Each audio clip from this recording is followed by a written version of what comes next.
제가 이 본문 말씀 가지고 바울의 언성이라는 그런 제목으로 말씀을 나누고자 합니다. 오늘 함께 본 본문은요, 좀 무슨 얘기를 하는지 잘 모르시겠죠. 왜냐하면 이 본문 같은 경우는요, 이게 실제 일어난 사건을 지금 바울이 리마인드 시키며 전하는 내용이기 때문입니다.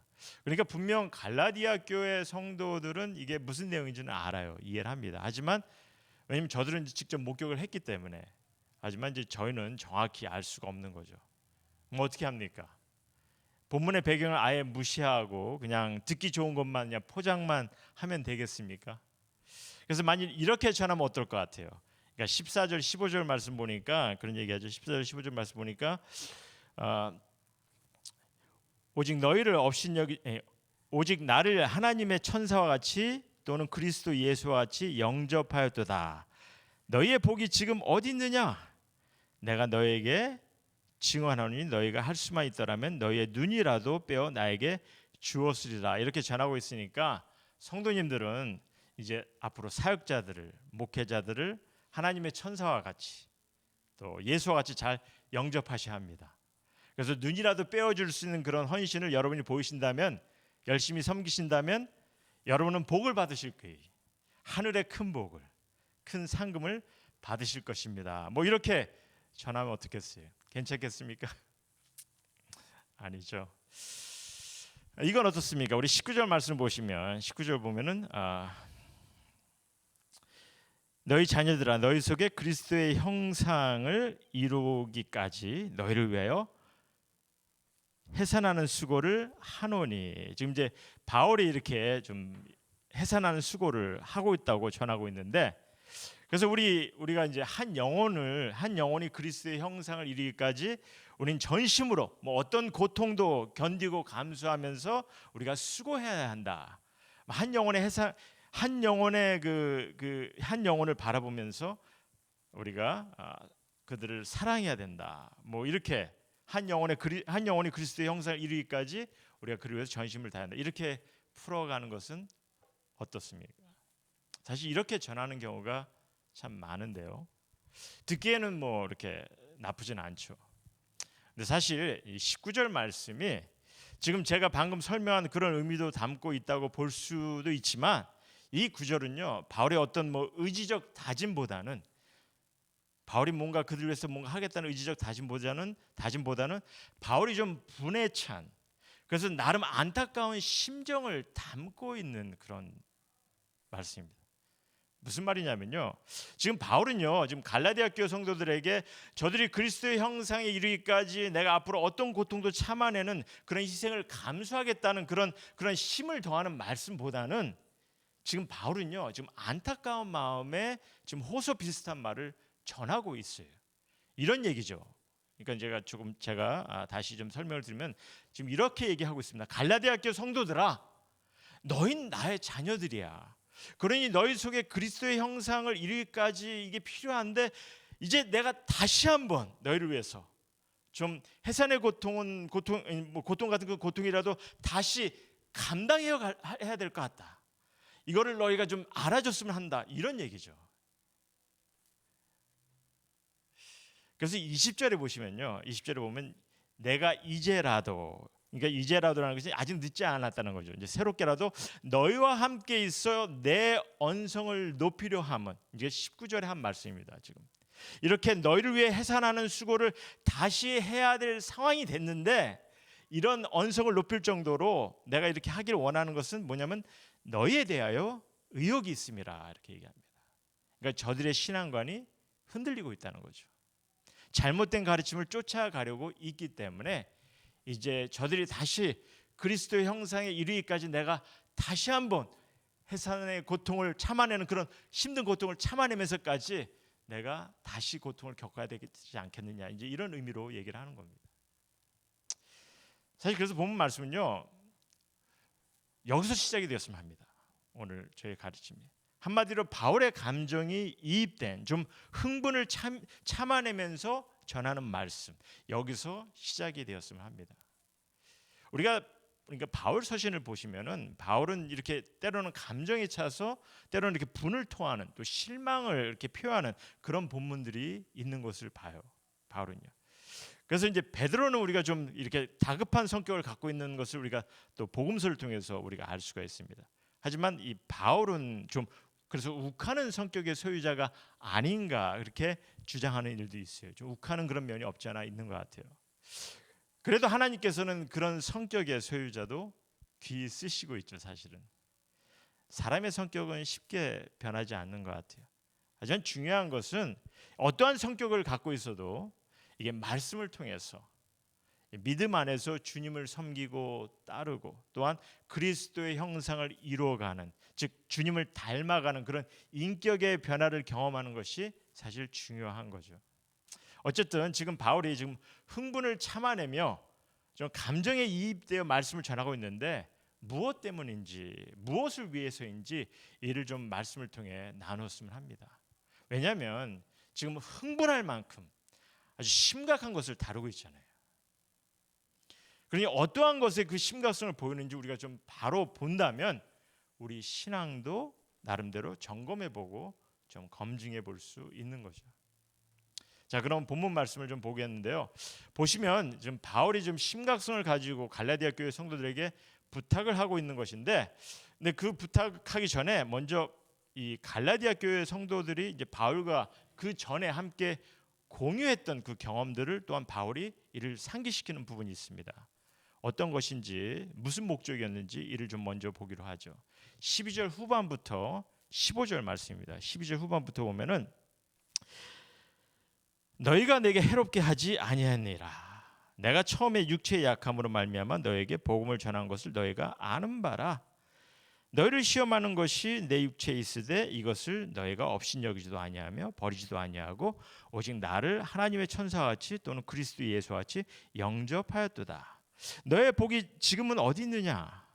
내가 너에게 증언하노니 너희가 할 수만 있었더라면 너의 눈이라도 빼어 나에게 주었으리라. 지금 이제 일단 과거에 있었던 일을 좀 다시 바울이 좀 상기시키고 있습니다. 그럼 일단 너희가 내게 해롭지 아니하였느니라. 그리고 13절에 내가 처음에 육체의 약함으로 말미암아 너에게 복음을 전하는 것을 너희가 아는 바라. 이 말이 무슨 말이냐면요, 바울이 갈라디아 지역에 처음에 복음을 전할 때 일단 갈라디아 지역 사람들은 바울에게 해를 가한 적이 없다는 겁니다. 하지만 다만 바울이 그가 처음부터 어떤 육체의 약함을 갖고 있었다는 거예요. 그리고 그를 통해서 그런 가운데도 지금 복음을 전하게 되는 것을, 그런 가운데서 복음을 전하였다는 것을 너희가 알고 있지 않냐. 지금 그렇게 지금 전하고 있어요. 그래서 좀 설명이 좀 필요한데요. 그럼 먼저 바울이 가지고 있던 육체의 약함은 무엇이었겠는지 거기서부터 보자는 거죠. 분명 이제 갈라디아 교회 성도님들은 압니다. 육체의 약함이 무엇인지. 근데 우린 정확히 알 수가 없어요. 왜냐하면 이제 이게 자세히 설명을 하고 있지 않기 때문에. 그래서 더러운 바울이 이제 고린도후서에 보면은 이 육체의 가시를 설명합니다. 그래서 더러는 바울이 어떤 질병을, 뭐 간질 같은 그런 질병을 갖고 있지 않나 그렇게 보는 경우도 있고요. 15절에 보면 눈에 관해서 언급을 하죠. 눈에 관해서. 그러니까 더러는 뭐 안구에 문제가 있지 않나 하는 이들도 있습니다. 뭐 충분히 우리가 이제 그렇게 볼 수 있어요.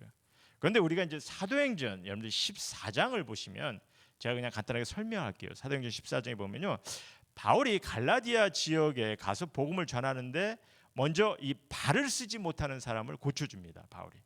그러니까 그 지역에 있던 사람들이 이를 목격한 사람들이 그를 목격하고 난 다음에 바울과 함께 있는 바나바를 이제 로마의 신처럼 떠받들려고 하죠. 그래서 그런 상황에서 바울이 그들을 저지합니다. 그런데 이제 그런 와중에 유대인들이 어떤 무리들을 충동해서 바울을 돌로 거반 죽은 줄 알 정도로 쳐서 바울을 성 밖으로 끌어내요. 근데 이제 그때 바울을 따르는 이들이 이제 바울을 보호해서 그를 피해서 잠깐 다른 지역에 보냅니다. 그러다가 다시 그가 돌아와서 복음을 전하는 상황을 사도행전 14장은 설명하고 있어요. 그러니까 어떻게 보면 이런 부분에서 육체의 약함을 설명할 수 있는 거죠. 그러니까 갈라디아 지역 사람들로 인해서 어떤 해로움이나 그런 고통이 아니라 지금 유대인들에게 돌로 맞고 그래서 상처로 고통을 받는 그런 가운데서도 바울은 굴복하지 않고 복음을 전하는 것에 열심을 가진 것을 말하고 있지 않나 이렇게 얘기합니다. 그래서 14절에 보면은 14절에 너희를 시험하는 것이 내 육체에 있으되, 이 말도 분명 이 많은 이방인들이나 유대인들이 의아했을 것 같아요.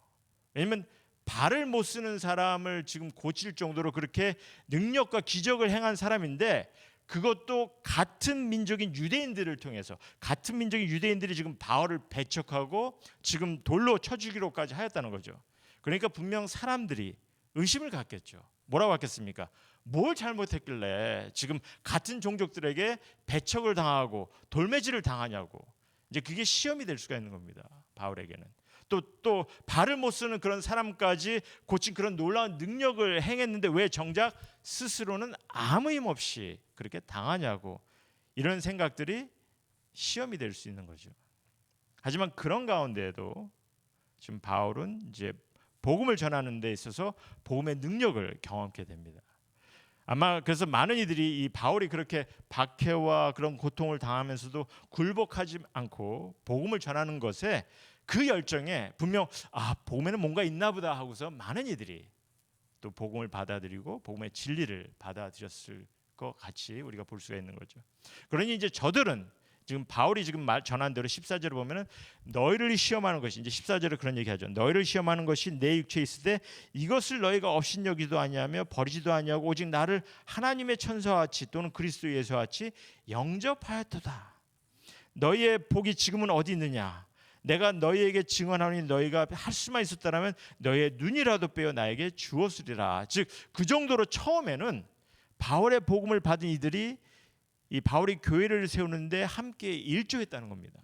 그 갈라디아 교회 성도들이 바울에게 뜨거운 사랑과 헌신까지 보이면서, 그래서 갈라디아 교회가 이런 배경까지 이 바울과 함께 지금 함께 경험을 했는데, 지금 바울은 힘들어하는 게 언성을 높일 정도로 지금 흥분에 차 있다는 거죠.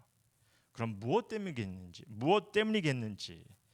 그리고 바울이 가르치는 것이 무엇이겠는지 이를 함께 보았으면 하는 겁니다. 먼저 12절 말씀부터 보겠는데요. 우리 12절 보면은 형제들아 내가 너희와 같이 되었은즉 너희도 나와 같이 되기를 구하노라. 지금 바울이 간절히 먼저 소원하는 게 있습니다. 갈라디아 교회 성도들이 신앙의 변화를 경험하기를 간절히 소원하고 있어요. 그럼 어떤 변화냐면요. 일단 내가 너희와 같이 되었은즉, 이 말씀이 뭐냐면 바울은 유대인으로서 사실 스스로 율법을 지켜야 될 사람입니다. 그렇지만 이제 그런 이가 이제 율법에 대해서 이제 이방인 같이 되었다는 얘기를 하는 겁니다. 즉 유대인들 같이 율법의 행위, 종교의 행위를 목숨같이 따르며 스스로 의를 세우려고 하는 자가 아니라, 율법에 갇혀 사는 사람이 아니라 이제는 예수님을 만나고 그리스도를 통해서 부활의 생명 또 구원을 얻어서 복음 안에서 자유함을 경험한 참 자유인이 되었다는 거죠. 그러니 갈라디아 교회 성도들도 이제 그와 같이 바울과 같이 그런 모습으로 이제 변해가기를 이제 간구합니다. 그래서 만약에 갈라디아 교회 성도들 중에 유대인이라면은 이제 더 이상 율법에 갇혀 사는 것이 아니라 복음 안에서 자유인의 삶을 살아가기를 지금 간구하고 있어요. 그리고 이방인이라면은 지난주에 김 목사님께서 나눠주신 본문처럼 세상의 초등 학문으로 종로를 타는 것이 아니라, 그러니까 세상의 초등 학문으로 돌아가 종로를 타는 것이 아니라 그들 또한 복음 안에서 이제 영생을 바라보며 자유인의 삶을 살라 하는 거죠. 이렇게 바울은 저들의 변화를 먼저 호소를 합니다. 그럼 바울이 무엇 때문에 이런 간구를 하는지, 무슨 도움을 주고 무슨 이익이 있게 이런 간구를 하는지 또 알아야겠죠. 이 부분에 대해서는 제가 이 말씀을 정리하면서 좀 생각해 보기로 하겠습니다. 그럼 이제 그 다음 우리가 봐야 되는데, 제가 13절하고 15절 말씀 이미 설명을 드렸어요. 13절하고 15절은 지난날 그러니까 바울의 그 경험과 그들을 통해서 갈라디아 교회 성도들이 바울을 어떻게 대했는지, 여기에 대해서 지난 것을 갖다 바울이 지금 저들의 초심을 상기시키면서 그것을 언급하는 것을 잠깐 제가 설명을 들었습니다. 그러니까 사실 13절과 15절 말씀은요. 좀 제가 부탁드린 것은 성도님들에게 부탁드린 것은요. 이 13절과 15절 말씀에는 지금 여러분이나 저같이 이 말씀을 받는 이들에게는 우리들에게 주는 특별한 가르침을, 그러니까 우리들에게 특별히 가르침을 주고자 하는 것은 없다는 거죠. 없다는 겁니다. 물론 이제 바울의 경험을 토대로 우리가 이렇게 바울의 좀 그런 경험을 통해서 우리도 이렇게 본을 받아야 된다. 본을 삼아야 된다. 그래서 어떤 어려움이라도 감수하고 우리가 복음을 전해야 된다. 뭐 이렇게 가르침을 찝어낼 수도 있겠지만, 하지만 바울은 그런 의도로 어떤 가르침을 주고자 하는 것이 아니라는 겁니다. 바울은요. 제가 왜 이런 얘기를 하냐면 이런 인식을 가져야 말씀을 임의대로 포장하지 않고 말씀 안에서 가르침을 우리가 바로 찾을 수 있는 것입니다. 성도님들이 좀 이를 좀 바로 알아가셨으면 해요.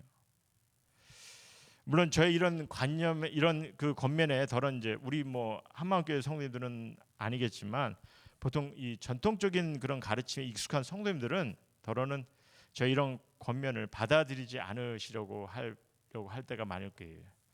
왜냐하면 이렇게 얘기를 합니다. 때로는 여태껏 이 본문을 통해서 이런저런 가르침이 많았을 텐데, 그리고 성령께서 때에 따라 주시는 가르침도 다를 수 있고 또 말씀의 감동에 따라 달리 볼 수도 있는 거 아니냐.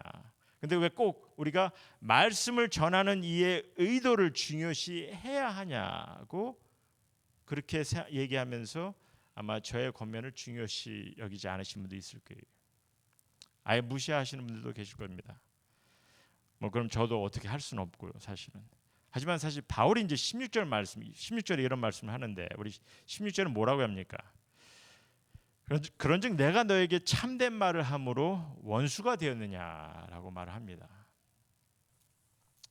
지금 제가 이제 바울의 입장이 있다고 얘기하는 것은 아닙니다. 그리고 또한 저의 권면이 뭐 제가 하는 권면이 어떤 그 전통적인 사상의 사역자들의 가르침 무조건 다 틀렸고 제 주장만 맞다고 그렇게 얘기하는 것이 아니에요. 다만 제가 부탁드리는 것은요, 우리가 하나님의 말씀을, 하나님께서 주신 그 말씀을, 이 성경 말씀을 볼 때 말씀이 쓰여지고 주어진 의도 속에 올바른 의미와 가르침을 찾고 배워나가는 것이 더없이 필요하고 중요하다는 겁니다. 그래서 우리가 말씀을 삶에 올바르게 적용해 가자는 거죠. 쓰여진 말씀의 내용을 통해서 바른 의도를 보고 말씀의 의미와 가르침을 찾는 것이 더없이 중요하다는 거예요. 이게 포장이 되다 보면은 오늘 지금 바울이 지금 계속해서 우리들에게 가르치고 있는 것 중에 하나가 뭐냐면 잘못된 가르침으로 나갈 수 있다는 거죠. 다만 말씀을 보고 듣는 사람의 상황이나 감동에 맞게, 그 사람이 갖고 있는 어떤 감동에 맞게 포장하려는 것이 아니라는 겁니다. 하나님의 말씀을 대할 때는 우리가 이 말씀이 주어진 의도를 통해서 바른 의미를 찾는 것이 너무나 중요하다는 거예요. 복음의 말씀을 대할 때도 또한 너무나 중요한 요소죠. 사실 오늘 바울이 이 부분을 강조해서 다루고 있기 때문에 제가 거듭 말씀을 드린 겁니다. 우리 17절 말씀 봅시다. 17절 말씀 보시면요, 그들이 너희에게 대하여 열심히 내는 것은 좋은 뜻이 아니요 오직 너희를 이간시켜 너희로 그들에게 대하여 열심을 내게 하려 함이라. 지금 바울은요, 지금 이 일로 어떤 일인지는 제가 설명을 드리겠지만 이 일로 언성을 높일 정도로 지금 흥분이 된 것을 참으려고 하고 있는 것을 볼 수가 있습니다. 그럼 정말 이 일이 어떤 모습이기 때문에 언성을 높이고 흥분까지 할 일인지 17절 말씀을 좀 여러분들 다시 한번 보시면은, 여기 이제 그들이라는 것은 사실 갈라디아 교회에 들어와서 율법 행위로 의로워질 수 있다 주장하는 그런 이들입니다. 유대인들 중에. 그렇죠? 그들이 이제 열심을 보였다는 거죠. 어떤 열심이겠습니까?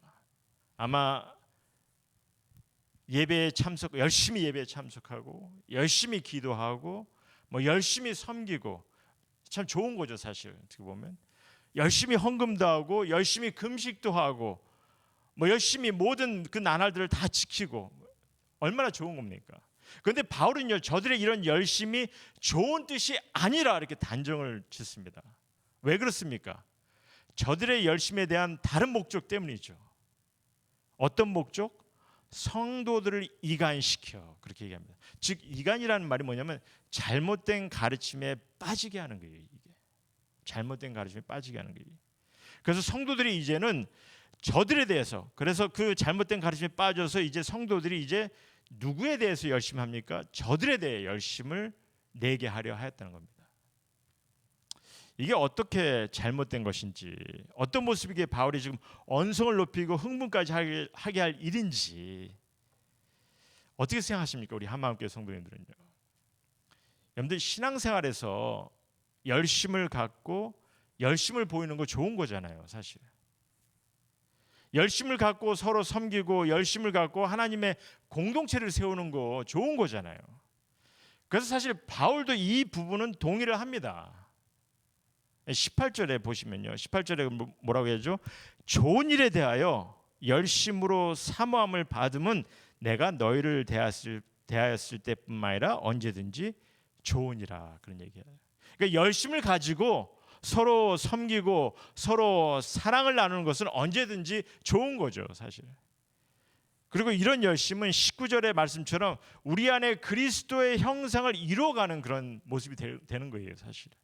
주님을 닮아가는, 주님의 뜻을 따라가는 삶이 되는 거죠. 그렇다면 어떤 열심이, 어떤 모습이 지금 바울이 언성을 높이게 하고 또 흥분에까지 지금 다다르게 하냐는 겁니다. 어떤 열심이겠냐는 거죠. 바울의 설명을 보면 단지 그들에 대해요. 그러니까 즉 율법의 행위로 의로워질 수 있다고 주장하고 가르치는 이들에 대해서 열심을 내고 있다는 것에 대해서 지금 그것에 대해서 지금 말하고 있는 거죠. 그럼 이게 어떤 열심이냐는 겁니다. 어떤 모습이기에 바울이 언성을 높이려고까지 하고 흥분에까지 다다르게 하냐는 겁니다. 답은 간단하죠. 율법 행위로 이루어질 수 있다는 그런 가르침에 율법 행위에, 종교 행위에 열심을 가지려는 겁니다. 이런 종교 행위에, 율법 행위에 열심을 가지려는 거예요. 자, 그럼 다시 생각해 봅시다. 이렇게 율법 행위에, 종교 행위에 열심을 갖는 것이 그렇게 언성을 높이게 하고 흥분에까지 다다르게 하는 것인지, 어떤 관점에서 우린 이를 어떻게 받아들여야 하는지 좀 생각해 보자는 겁니다. 이게 말입니다. 만일 우리가 바울이 언급한 것처럼 좋은 일에 대해서 열심을 갖는 것은 좋은 거죠. 그래서 무엇이 좋은 것인지는 제가 좀 이따 좀 설명을 드릴게요. 하지만 이렇게 율법 행위나 종교 행위에 열심을 갖는 것이 무엇이 문제인지 이를 먼저 좀 설명할게요. 이렇게 율법 행위나 종교 행위에 열심을 갖는 것에 문제가 있다면은 어떤 것이 있겠는지 제가 두 가지만 오늘 잠깐 간단하게 설명을 하겠습니다. 이게 이렇게 종교 행위나 율법 행위에 이렇게 열심을 갖는 것에 문제가 있다면요. 첫 번째는 뭐냐면 신앙의 목적과 본질을 놓치게 합니다. 신앙의 목적과 본질을 놓치게 한다는 거예요. 우리가 율법 행위나 종교 행위에 열심을 가지려고만 하면은 정말 신앙의 목적과 본질을 놓치게 한다는 겁니다. 보통 교회에서 믿음의 순종을 강조할 때가 참 많습니다. 믿음의 순종을, 열심을 요구해요. 그래서 교회에서. 그럼 주로 어떤 것을 통해서 열심을 얘기하죠? 안타깝지만 종교 행위에 대한 열심이죠. 물론 종교 행위도 열심히 하고 또 좋은 일도 열심히 하면 좋은 거예요, 사실은. 우리가 모든 것에 정말 교회 생활과 또 우리에게 좋은 것들, 이런 것을 열심히 하면 좋은 거예요. 하지만 많은 경우 보면은 겉으로 드러내고 보일 수 있는 것, 즉 종교 행위, 이것에 열심을 내게 합니다, 보통. 그래서 바울이 10절에 언급한 것처럼 날과 절기를 삼가 지키는 것. 여기서 이제 삼가 지키는 것이라는 것이 뭐냐면 다른 말로 하면 열심을 다해서 주의 깊게 지키는 거예요. 그러니까 날과 절기. 그러니까 지금 우리가 이거를 우리 현 지금 상황에서 이해를 한다면 뭐 안식일이 될 수 있고 주일이 될 수 있고 뭐 어떤 금요 철야 예배, 뭐 수요 예배, 뭐 이런 예배들 우리가 드리는 거, 이런 것들을 아주 삼가, 그러니까 열심을 다해서 주의 깊게 지키는 것을 얘기합니다. 또 때로는 뭐 금식을 해야 되는 거, 교회 모든 행사를 지키고 열심히 지키고, 이런 것들에 특별히 열심을 내게 하는 거죠. 그리고 사실 안타까운 것은 이제 목회자들이 이를 좀 강조를 많이 해요. 왜냐하면 교회를 위해서, 교회 행사나 뭐 모임 재정을 위해서 열심을 갖는 이들이 많아야 되기 때문에 이런 것을 강조할 때가 많죠. 근데 여기서 더 안타까운 것은 뭐냐면 그 열심을 통해서 신앙이 비교되고 판단하는 경우가 너무 많다는 것입니다. 그러다 보니까 많은 이들이 본인 스스로의 신앙생활을 어떻게, 무엇을 통해서 판단을 하냐면 이 종교행위의 열심을 통해서 본인의 신앙생활이 제대로 되고 있다, 이렇게 보고 잘못 생각하는 경우가 많다는 거죠. 어떻게 보면 그게 착각일 수 있는데, 그러다 보니까 한마디로 복음의 가르침을 놓치게 한다는 겁니다. 특별히 이를 스스로가 경험한, 사실 어떻게 보면 바울은요, 이를 스스로가 경험한 사람이거든요. 그래서 특별히 이를 스스로가 경험한 바울에게는 이렇게 잘못된 신앙의 관념으로 돌아가는 것이 큰 문제이기 때문에 지금 여기서 나름대로 본인 스스로가 감정이입이 돼서 흥분하는 것을 볼 수가 있는 거죠. 신앙의 올바른 관념은 너무 중요합니다. 특별히 복음에 대한 바른 믿음과 바른 신앙 삶은요, 너무 중요한 거죠. 왜? 생명이 달려있는 것이기 때문에. 그리고 내 삶의 변화 또한 달려있기에 중요한 거죠. 그래서 이렇게 우리가 너무나 이 율법 행위나 어떤 종교 행위에 열심을 갖는 것에만 강조하다 보면 문제 있는 것이 뭐냐면 우리가 신앙의 목적과 본질을 놓치게 할 수 있다는 거죠. 또 하나는 두 번째 뭐냐면, 이렇게 이런 것에 열심을 갖는 것에 문제가 있다면 어떤 것이겠냐면, 두 번째 것은요, 뭐 첫 번째와 비슷한 얘기지만 두 번째 것은 뭐냐면 우리 안에 그리스도의 형상을 이루는 것을 놓치게 합니다. 우리 안에 그리스도의 형상을 이루는 것을 놓치게 한다는 거죠. 사실 우리 안에 그리스도의 형상을 이루는 것, 이것이 좋은 거예요. 사실은 이게 지금 바울이 얘기하는 좋은 겁니다. 이게 우리 신앙인으로서 살아가는, 우리가 신앙인으로서 살아가는 목적이 돼야 되는 거죠. 그리스도의 형상을 우리 가운데 이루는 것이죠. 그래서 처음에도 설명을 드렸지만 바울은 지금 이렇게 갈라디아 교회 성도들이 잘못된 가르침에 빠져 열심을 갖는 것을 보고 이런 흥분에 찬 말을 하는 거죠. 갈라디아 교회 성도들아, 너희 나의 자녀들이야. 처음부터 내가 너희 속에 그리스도의 형상을 이루게 하기 위해서 얼마나 노력을 했는데, 근데 이제 다시 새롭게 너희의 그런 모습을 위해서 이제 다시 너희가 그리스도의 형상을 이루기까지 내가 너희를 위해서 비록 해산의 고통 같은 그런 고통을 겪는다 하더라도 다시 감당해야 되는 그런 상황이 됐다는 것을 지금 바울이 설명하고 있는 거죠. 이를 좀 알아줬으면 한, 그러면서 설명하는 겁니다. 그리고 만약에 그것이 아니라면 내가 너에게 언성을 높여야 될 상황인데, 이런 말을 하는 겁니다. 그래서 사실 우리 한마음교회 성도님들이 좀 깊게 생각을 해주셨으면 하는 것이 뭐냐면, 우리는 그럼 과연 무엇을 통해서 내 안에 그리스도의 형상을 이룰 수 있는지를 좀 생각해 보자는 거예요. 먼저 무엇 때문에 내 안에 그리스도의 형상을 이루어야 됩니까? 무엇 때문에? 그 이유는 사실 예수님께서 이 땅에 오신 가장 궁극적인 이유가 우리의 구원을 위해서도 오셨지만, 우리의 구원을 위해서 십자가를 지시기 위해서 오셨지만은 또 하나 중요한 목적은 뭐냐면요, 예수님께서 이 땅에 인간의 몸으로 오신 이유는 여러분이나 내게 있어서 신앙인의 삶의 본을 보이시기 위해서 오셨습니다. 우리가 신앙인으로서 어떻게 살아가야 되는지, 그래서 예수님께서 많은 가르침을 통해서 그 본을 보여주셨어요. 그렇기 때문에 우리는 그리스도의 형상을 우리가 이루어야 되는 거죠. 그러면 우리가 무엇을 통해서 내 안에 그리스도의 형상을 이룰 수 있다 생각하냐는 거죠. 뭐 날과 절을 주의 깊게 지켜야 하는 그런 종교 행위는 아니죠. 율법 행위도 아닙니다. 그럼 무엇이겠습니까? 어떻게 살아가는 것이 내 안에 그리스도의 형상을 이루는 삶이냐는 거죠. 우리가 이제 갈라디아서 후반부에 보면은 공적으로 바울은 성령의 열매를 설명합니다.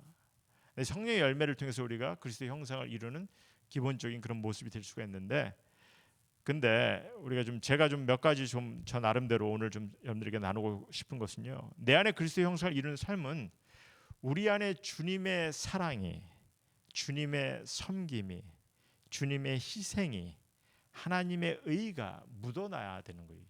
이게 경험이 되어야 되는 거죠. 그래야 주님을 닮아가는 삶입니다. 그러니까 실제적인 삶에서 적용이 된다면 막 종교 행위를 위해서 열심이 아니라 주님의 공동체를 세우며 그 안에서 정말 주님의 사랑이, 주님의 섬김이, 주님의 희생이, 하나님의 의가 이 안에서 경험돼야 되는 거예요.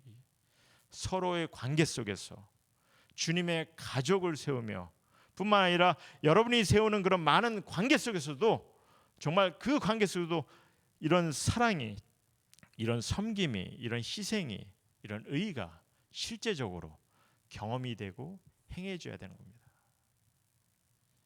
그리고 좀 더 실제적인 상황을 적용한다면은 우리가 이렇게 주님 앞에 나와서 찬양과 예배를 드리며 주님께 예배를 드리며 같이 마음을 합하는 거죠. 사랑과 섬김의 교제를 함께 나누는 것입니다. 서로의 삶의 문제를 나누고 또한 함께 위로와 관심을 또 기도를 나누는 거죠. 주위에 정말 주님의 사랑이 필요한 사람이 있다면은 이를 위해서 또한 함께 사랑을 나눌 수 있는 길을 함께 찾고 함께 그가 주님을 만나게 할 수 있도록 우리가 함께 노력하는 거죠. 함께 서로 관심을 갖고 알아가며 함께 사랑과 섬김 그리고 기도를 하는 겁니다. 그리고 정작 정말 힘과 도움이 필요한 사람이 있을 때는 또한 베풀고 나눌 수 있도록 해야 되는 거고요. 그리고 이를 위해서 늘 기쁨과 소망을 놓치지 않는 것입니다. 열심을 보이셔야 돼요. 이를 위해서 열심히 사랑하시고 열심히 섬기시고 때로는 열심히 희생도 감수하시고 때로는 열심히 하나님의 의를 함께 이루어가는 거예요. 이것이 내 안에 그리스도의 형상을 이루어가는 것이라는 겁니다. 그러니 사실 이런 신앙의 삶이 지금 바울이 지금 너희도 나와 같이 되기를 권면하는 그런 삶이라는 거죠.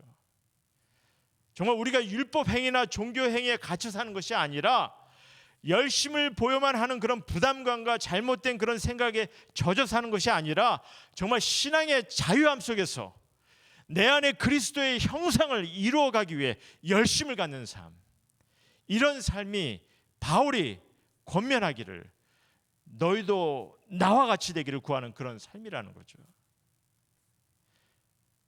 그래서 정말 신앙의 자유함 속에서 이를 모두가 경험하는 그런 한마음교회 성도님 모두가 되기를 정말 소원하는 겁니다. 바울은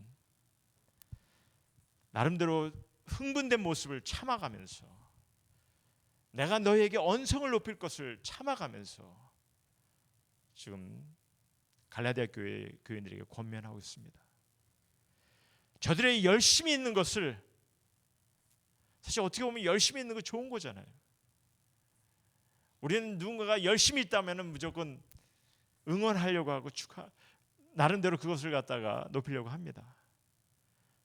하지만 진정 무엇을 위해서 우리가 열심을 가져야 되는지, 올바른 신앙관 속에서 우리가 바른 열심을 가질 때 좀 우리 안에, 내 안에 주님의 형상을 이루어가는 그런 삶임을 우리가 이 말씀을 통해서 다시 한번 여러분께서 기억하시고, 그래서 우리 한마음교회 성도님 모두가 이를 인식하시고 우리 함께 우리 안에, 여러분 안에 그리스도의 형상을 이루어가는 모두가 되시길 주님의 이름으로 소원합니다.